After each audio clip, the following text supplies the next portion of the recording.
नमस्कार किसान साथियों, मैं राकेश तंवर इस वीडियो के माध्यम से जो जानकारी आप सारे किसान भाइयों के लिए लेके आया हूं, वो जानकारी अपनी बीटी कॉटन की जो खेती है उसको लेकर है। आज के दौर में अगर देखा जाए पिछले लगभग 2 साल 3 साल से तो बीटी कॉटन की जो खेती है वो अपने हरियाणा, पंजाब और राजस्थान के जो किसान साथी है उनके लिए ज्यादा बढ़िया कोई मुनाफे का सौदा रहा नहीं है पिछले 2-3 सालों से, जिसमें से जो मुख्य कारण है वो है अपना बीटी कॉटन के अंदर आने वाली जो सुंडी है, गुलाबी सुंडी, वो। लेकिन जैसे आप सारे किसान भाइयों को मालूम है कि हम लोग भी जो बीटी कॉटन के अंदर जो गुलाबी सुंडी है उसके लिए हरियाणा के अंदर और राजस्थान के अंदर खास करके लगातार 2-3 साल से काम कर रहे हैं और पिछले साल के हमारे कई सारे अनुभव ऐसे निकल के आए हैं जिन अनुभवों का इस्तेमाल करके अगर अपने जो किसान साथी है वो थोड़ा थोड़ा चेंज भी अपनी अगर बीटी कॉटन की खेती के अंदर लेके आए तो साधारणता जो अपनी प्रोडक्शन है वो बढ़िया प्रोडक्शन किसान साथी जो है वो ले सकता है। कोई इतना घबराने वाली वो चीजें जो है वो नहीं है। रही बात बेसल जो फर्टिलाइजर है उसके बारे में, तो वैसे अगर देखा जाए पूरे विश्व के अंदर या पूरे वर्ल्ड में ऑस्ट्रेलिया जो है, उस ऑस्ट्रेलिया के अंदर जो आपका बीटी कॉटन की जो खेती है उसमें प्रति एकड़ पूरे विश्व का करीब 3 गुना जो पैदावार है वो ऑस्ट्रेलिया निकालता है या वहाँ के जो किसान है वो निकालते हैं। भारत के अंदर अगर आप मोटा मोटा टारगेट करें कि 10 क्विंटल प्रति एकड़ का जो उत्पादन है उसके लिए, तो अपना जो वहाँ पे ऑस्ट्रेलिया के जो फार्मर है वो 30 क्विंटल प्रति एकड़ का जो टारगेट है वो रखते हैं और वहाँ पे इतनी प्रोडक्शन आ रहा है। बीटी कॉटन की खेती में वहीं की एक ऑस्ट्रेलियन सॉइल फर्टिलिटी मैनुअल है, तो उस मैनुअल के हिसाब से अगर देखा जाए तो बीटी कॉटन का जो पौधा है वो 1 एकड़ में 10 क्विंटल की पैदावार लेने के लिए जमीन से करीब 32 किलो जो है वो तो सोखता है नाइट्रोजन और 11 किलो जो है वो सोखता है फास्फोरस और उसके बाद में जो 18 किलो है वो सोखता है आपका पोटास और उसके बाद में 2.7 किलो जो है वो जमीन से सोखता है सल्फर।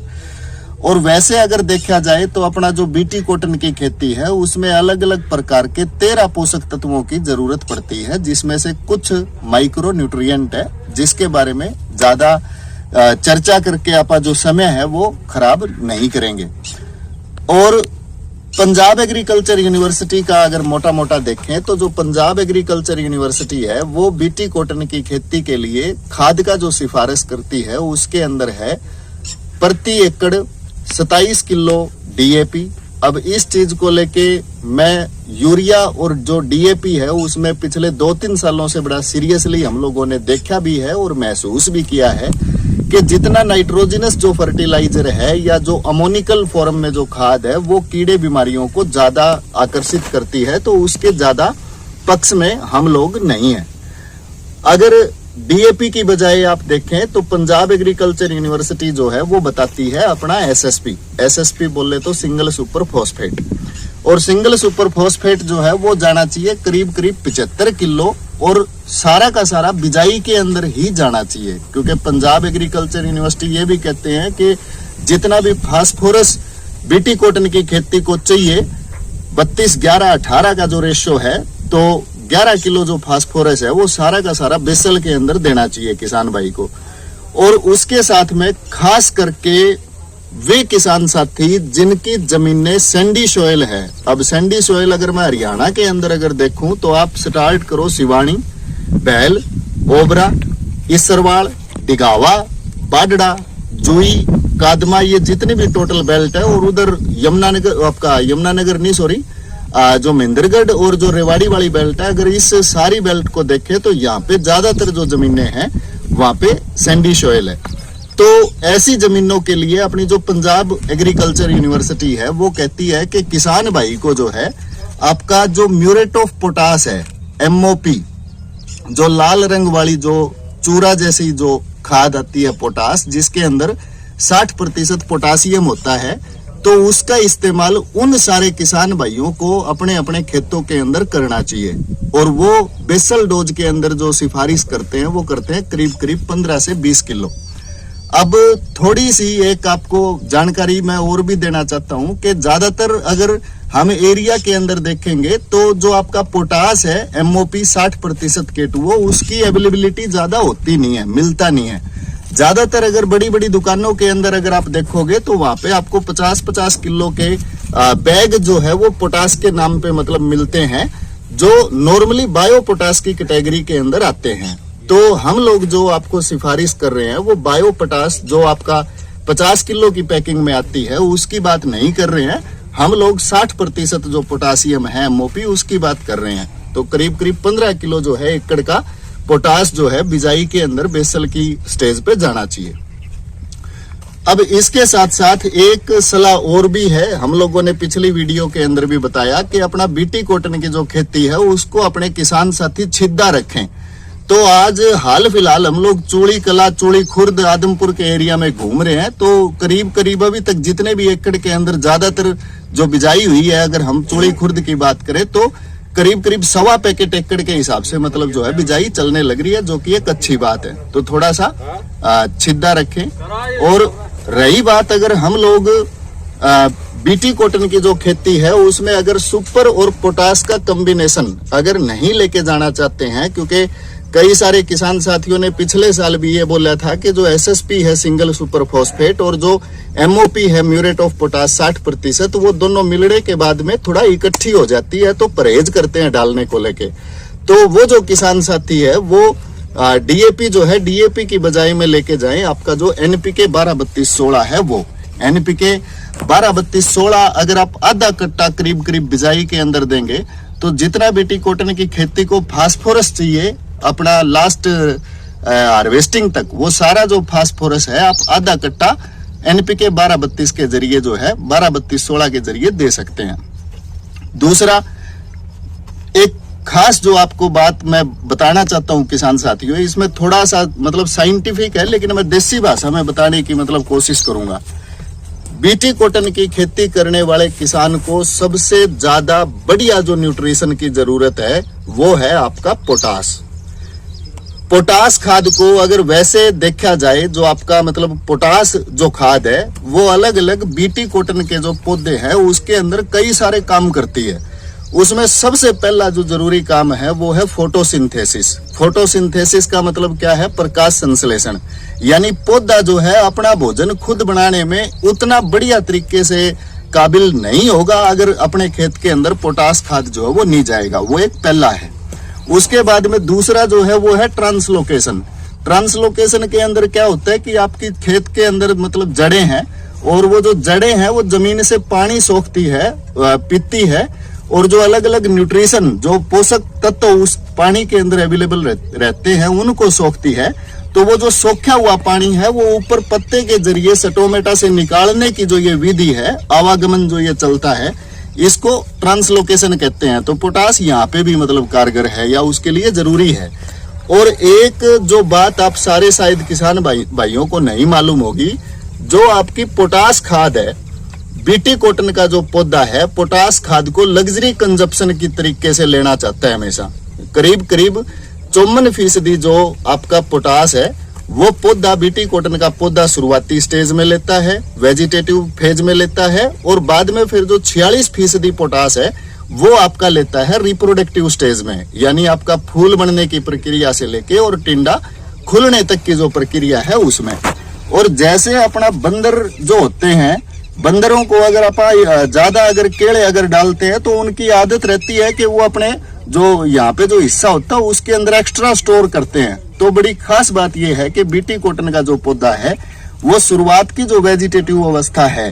उस अवस्था के अंदर जो पोटास है अगर जमीन के अंदर किसान ने डाला हुआ है तो वो जरूरत से ज्यादा सोखता है और नीचे वाली जो पत्तियां होती है उसमें स्टोर करके रखता है। और बाद में जब आके जाके टिंडा खुलता है तो उन्हीं पत्तियों से वो जो पोटास है वो टिंडे के अंदर भी जाता है, जिसकी वजह से उसकी जो क्वालिटी है वो ज्यादा बढ़िया आती है। तो मोटा मोटा NPK 12-32-16 25 किलो 1 एकड़ का बिजाई के टाइम। और जो आपका NPK 12-32-16 वाले किसान साथी अगर नहीं है एसएसपी और पोटास अगर डालना चाहते हैं एमओपी, तो उसके लिए जो रिकमेंडेशन है वो 75 किलो एसएसपी बेसल के अंदर, और उसके साथ में आप 15 से 20 किलो जो आपका एमओपी है वो इस्तेमाल कर सकते हैं। एक चीज और जो मैं कवर करना चाहता हूं इस वीडियो से, क्योंकि जितने भी किसान साथी इस वीडियो को देख रहे हैं, तो हम लोगों की कोशिश सिर्फ ये है कि जो जानकारी है वो अच्छी जाए और बढ़िया जाए। तो अगर वैसे देखा जाए तो जो आपका पहली जो बेसल विंडो है, जो आपकी बेसल फर्टिलाइजर जो है, उस बेसल फर्टिलाइजर के साथ में हम लोग जो आपको राय देते हैं डालने के लिए, वो देते हैं आपका जाइटोनिक नर्सरी किट। एक और बड़ी गजब की बात आप सारे किसान भाइयों को बताता हूं, किसान साथियों, जड़ के आसपास 3 ही चीजें होती है अगर वैसे देखा जाए तो। सबसे पहला क्या है, जैसे पौधे की जड़, पौधे की जड़ के साथ क्या है उसकी मतलब जो खेत की मिट्टी है वो, और जो बिल्कुल बारीक मिट्टी के जो सुराख होते हैं उनके बीच में होता है पानी। ये 3 चीजें खेत के अंदर पौधे के पास होती है। अब ये जो जड़, पानी और मिट्टी है, इनके बीच में पानी के अंदर घुले हुए जितने भी प्रकार के जो पोषक तत्व पौधा सोखता है अपनी लाइफ साइकिल को पूरा करने के लिए, वो सिर्फ 2 ही तरीकों से सोखता है, जमीन से। तीसरा कोई तरीका मतलब हाल फिलहाल मौजूद नहीं है। पहला जो तरीका है वो तो ये है कि जो पोषक तत्व है बिल्कुल बारीक छोटे पॉजिटिव जो चार्ज्ड कैटायन जो है, बड़े छोटे कैटायन के तौर पे वो टूटता है, और वही जो कैटायन है वो पौधे के अंदर जाता है पानी के साथ। और इस चीज को अगर विज्ञान के हिसाब से अगर देखा जाए तो बोला जाता है कैटायन एक्सचेंज कैपेसिटी। ये जो बात आप सारे किसान भाइयों को मैं बताने लग रहा हूं, कैटायन एक्सचेंज कैपेसिटी, इसका अगर तर्क आपके किसान भाइयों के अगर समझ में आ जाता है तो हम ये समझेंगे कि हमारी जो ये हमने जो वीडियो बनाई है उसका जो एक एक्चुअल जो इन्फॉर्मेशन हम देना चाहते हैं वो आप तक पहुंच चुकी है, हम ये समझेंगे। कैटायन एक्सचेंज कैपेसिटी क्या होती है किसान भाइयों? आपने जमीन के अंदर एसएसपी डाली, आपने जमीन के अंदर 12-32-16 एनपीके डाला, आपने जमीन के अंदर सल्फर डाला, या किसी भी प्रकार की कोई और जो दूसरी खाद है वो खेत के अंदर डाल दी, और खेत में डलने के बाद में वो जितनी भी जो खुराक है वो अलग अलग कणों में जाके लास्ट में विभाजित होती है, जिसपे 2 ही करंट पैदा होते हैं, एक पॉजिटिव और एक नेगेटिव। आपका नाइट्रोजन, फास्फोरस, पोटास, जिंक और आपका कैल्शियम, ये जो पोषक तत्व है ये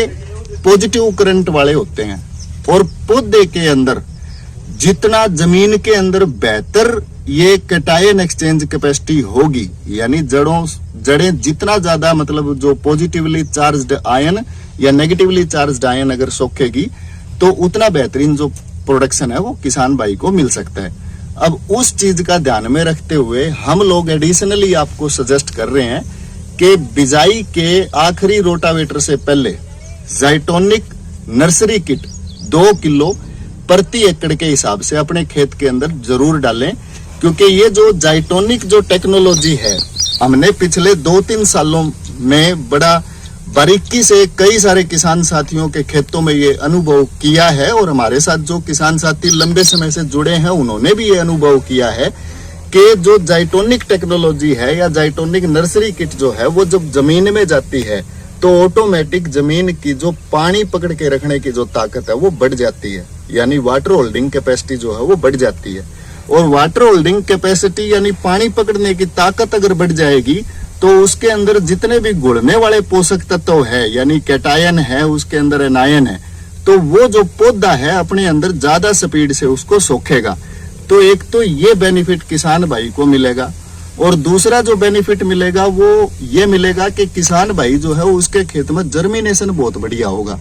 आप 1.25 पैकेट अगर एकड़ का बिजाई करते हैं, 4x3 का पाड़ा अगर मेंटेन करके चलते हैं तो 1.25 पैकेट प्रति एकड़ के हिसाब से मतलब बढ़िया रेशो है, मोटा मोटा देखा जाए। लेकिन उसका जर्मिनेशन और बेहतर तरीके से हो और बढ़िया तरीके से जो पौधा है वो शुरुआती जो अपनी सीडलिंग स्टेज है उसको पार करे या उसको लेके जाए, तो उस चीज के लिए आप ज़ाइटोनिक जो है उसको इस्तेमाल कर सकते हो 2 किलो प्रति एकड़ के हिसाब से।